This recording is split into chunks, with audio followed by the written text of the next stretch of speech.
Je donne maintenant la parole à Madame Danielle Simonet pour le vœu numéro 189. Oui, et je tiens à dire que je voterai également les vœux qui viennent d'être présentés, et j'imagine qu'il en sera réciproque, puisqu'il s'agit aussi donc d'un vœu contre la loi Blanquer et de soutien à la mobilisation à l'œuvre.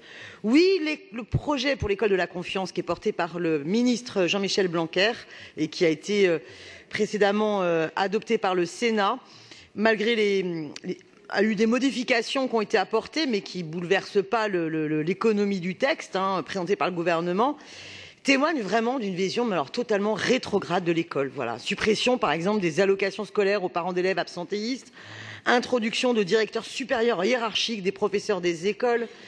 On est vraiment sur un projet qui sacrifie la qualité de l'enseignement et de la vie à l'école au nom d'une quête effrénée d'économie, d'austérité. On va priver les élèves d'enseignants titulaires ayant achevé leur formation et on va favoriser le recours à des précaires contractuels. On ne prévoit quasiment rien pour accompagner les carrières des AESH.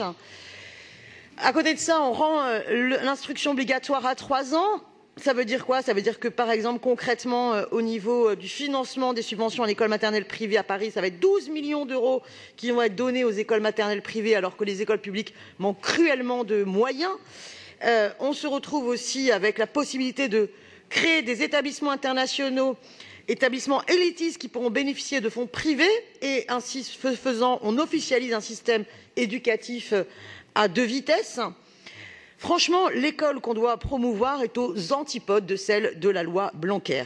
On doit promouvoir un service public de l'éducation qui contribue à réduire les inégalités scolaires et territoriales, qui contribue à la réussite scolaire et à l'émancipation de toutes et tous, et doté d'un statut protecteur des enseignants et des moyens à la hauteur des enjeux. Donc à travers ce vœu, je souhaite que la mairie de Paris interpelle le gouvernement pour que la majorité gouvernementale abandonne ce projet de loi et qu'on soutienne solennellement la mobilisation et qu'on s'engage à faciliter l'expression des résistances à la casse de l'école publique. Je vous remercie. Merci bien.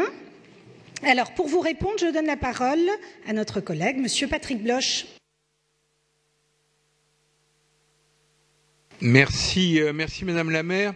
Vos différents vœux ont tout dit et nous avions également eu l'occasion d'échanger sur le projet de loi Blanquer lors de la dernière séance du Conseil de Paris. Vous l'avez souligné, la mobilisation est réelle dans de nombreux arrondissements et il y a longtemps, il faut l'avouer, que nous n'avions pas vu autant de banderoles sur les écoles parisiennes.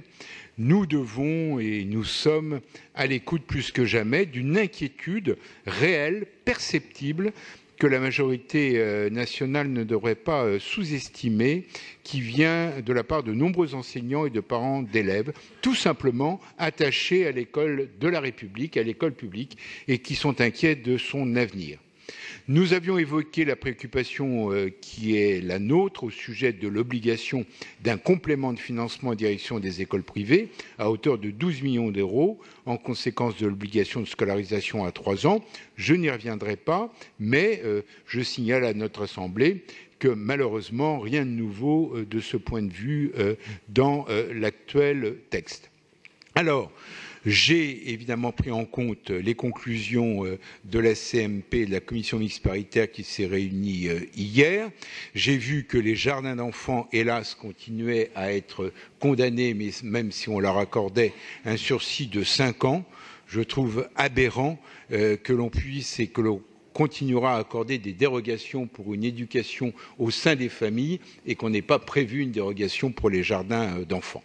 Si les établissements publics des savoirs fondamentaux ont visiblement vécu et disparaîtront à terme, d'une façon plus générale, nous souhaitons vraiment dire combien nous restons soucieux envers la liberté pédagogique comme une nécessité et un gage d'efficacité, et puis plus généralement à l'égard de l'école publique, car il y a notamment à travers les établissements publics locaux d'enseignement international des financements privés dont nous ne voulons absolument pas. De ce fait, je vous propose de rassembler la majorité municipale, comme nous l'avions fait la dernière fois, sur un vœu de l'exécutif Mais, cher Daniel Simonet, puisque sans me tourner, j'ai cru reconnaître votre voix, il m'avait échappé que vous faisiez partie de la majorité municipale.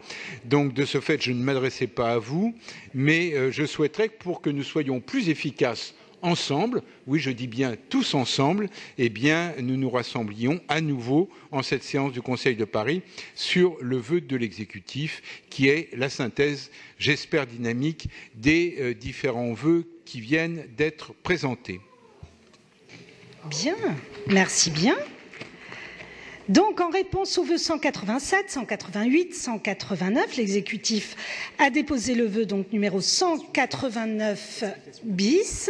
Oui, peut-être avant les explications de vote, nous allons voir si le vœu numéro 187 déposé par le groupe communiste Front de Gauche est retiré au profit de celui de l'exécutif. Monsieur Acquois ? Non, et je demande tout de suite une explication de vote sur les autres vœux. Très bien. Alors, très bien. Nous allons donc mettre au vote le vœu numéro 187. Mais avant, Madame Léa Filoche, une explication de vote. Oui, je remercie Patrick Bloch de son engagement sur la loi Blanquer, et on voit bien qu'au fur et à mesure des conseils, nos positions s'affinent et se renforcent.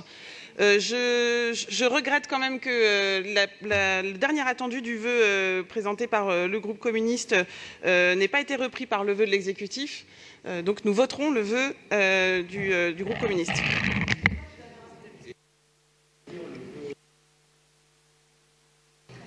Nous sommes au premier vœu, le vœu numéro 187 qui est maintenu. Je vais donc le mettre au vote.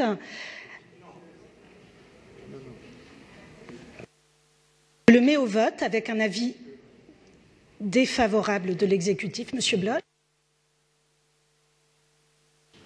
Si je lève Monsieur la main, Bloch, c'est bien parce à que vous je la représente parole. l'exécutif et je voulais justement vous arrêter avant que vous Bien sûr. donniez un avis que je vais modifier en cours de séance. Je vais donner dans l'intérêt, je le dis bien, dans l'intérêt de l'école publique, en respect des enseignants et des parents d'élèves qui sont actuellement mobilisés. Parce que je pense que nous ne serons efficaces que tous rassemblés. J'ai voulu répondre à votre vœu par le vœu de l'exécutif. Contrairement à la dernière fois, vous n'y avez pas trouvé satisfaction, tout simplement parce que j'ai dit que l'interdiction des EPLEI n'avait pas de sens à partir du moment où ce n'est pas nous qui décidons de la création des EPLEI, mais le Parlement. Bon, c'est simplement le respect d'une souveraineté qui est la souveraineté nationale et qui vaut bien notre souveraineté municipale. De ce fait, comme je ne veux pas qu'on se divise sur cette question, regrettant que nous ne soyons pas rassemblés comme nous l'avions été sur le vœu de l'exécutif, et je pense que vous avez tort de ne pas retirer votre vœu, je donnerai néanmoins un avis favorable. Bien, merci. Donc, nous mettons donc aux voix le vœu numéro 187 déposé par le groupe communiste Front de Gauche avec un avis favorable dûment exprimé par notre collègue Monsieur Bloch. Donc, qui est pour?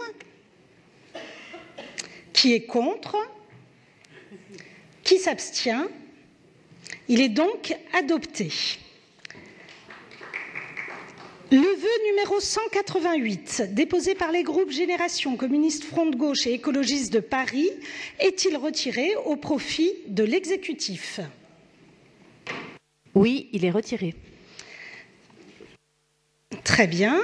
Le vœu numéro 189, déposé par Madame Simonet, est-il retiré au profit de celui de l'exécutif? Bien que ne faisant pas partie de la majorité, je salue le vœu de l'exécutif et je retire mon vœu. Très bien, je vous remercie. Nous votons maintenant le vœu de l'exécutif, qui est donc le vœu numéro 189 bis. Madame Lang, une explication. La lampe, là.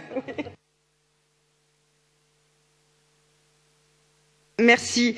Oui, juste quelques mots pour expliquer évidemment les raisons pour lesquelles le groupe démocrate et progressiste ne votera pas le vœu de l'exécutif, parce qu'effectivement il comporte un certain nombre d'erreurs, j'allais dire grossières.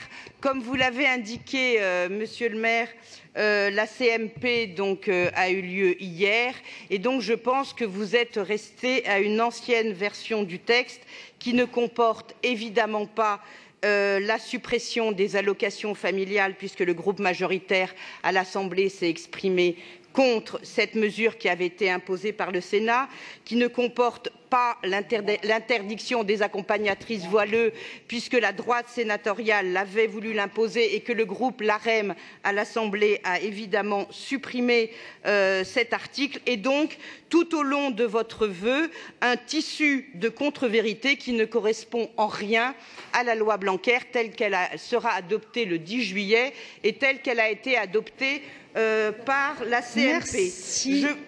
Je voudrais juste rapidement. voilà, Très rapidement. je voudrais juste indiquer que seront créés à la rentrée prochaine et jusqu'à la fin de la mandature, à chaque rentrée scolaire, entre 2000 et 2500 postes supplémentaires. Je vous remercie d'arriver à la fin de l'explication de vote de l'école Madame publique. Lang. Je vous remercie. Merci bien. Explication de vote, Monsieur Acquois.